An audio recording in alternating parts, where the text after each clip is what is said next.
So here we have certain clamps. Now the first one, this one is a ready-made one, and this one is a do-it-yourself one, as well as this double one. We'll show you how we do it.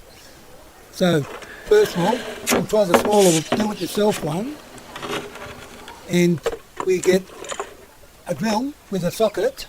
That's the beauty of having the head like this. This way you can tighten them quickly, like that. And you can see that's very tight. So now we'll just undo it, and it makes it easier to put your aerial together because you've got the drill to take it on and off. So now here we're putting this double one. You can see the plate of aluminium we put there. We'll just slip it on like this on your hub. If you've got a hub like this, this is how we put it on. And all you do is you get your drill and tighten it up. This one tightens up.